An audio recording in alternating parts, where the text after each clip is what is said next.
Hello hi friends, ఎలా ఉన్నారు? బాగున్నారా? నేను మీ పర్వీన్ అండి. ఇక్కడ నేను జీడిపప్పు ఉప్మా తినుకుంటున్నాను.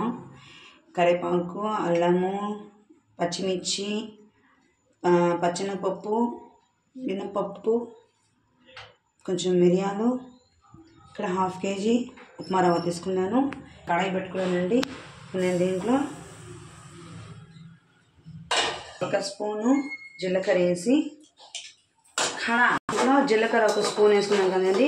కొంచెం బాగా దూరగా వేయించుకొని పక్కన తీసుకుంటాను. ఇక్కడ చూడండి, ఆయిల్ వేస్తున్నాను.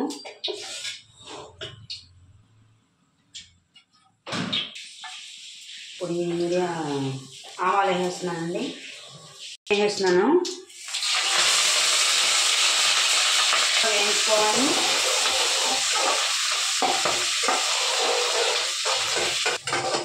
బాగా మనకి గోల్డ్ కలర్లో వచ్చేయాలి. ఆ తర్వాత వాటర్ పోసుకున్నాము. చూడండి, బాగా గోల్డ్ కలర్ వచ్చేసింది కదా. 1 గ్లాస్ రవ్వకి 3 గ్లాసులు నీళ్ళు అనమాట. ఇప్పుడు నేను ఇక్కడ 2 గ్లాసులు రవ్వ తీసుకున్నాను కాబట్టి వాటర్ వేసేస్తున్నాను. 1 గ్లాసు పాలు వేసేస్తున్నాను. ఇది బాగా ఉడికినిచ్చినాక రవ్వ వేద్దాము. ఓకేనా ఫ్రెండ్స్? ఇప్పుడు నేను రవ్వ వేస్తున్నాను.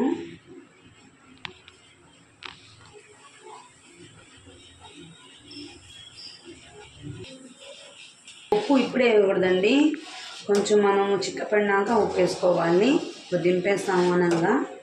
ఓకేనా అండి? 1 చెంచా ఉప్పు వేస్తున్నాము మనకు తగినంత.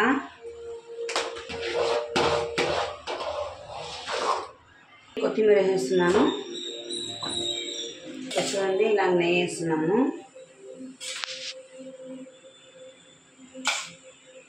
అలా తిప్పేసి స్టవ్ ఆపేస్తాము.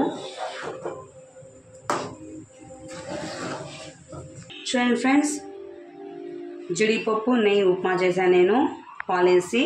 మీకు నచ్చితే లైక్ చేయండి, మా ఛానల్ని సబ్స్క్రైబ్ చేసుకోండి. అయిపోయింది, నేను స్టవ్ ఆపేసాను. మూత పెట్టేస్తున్నాను.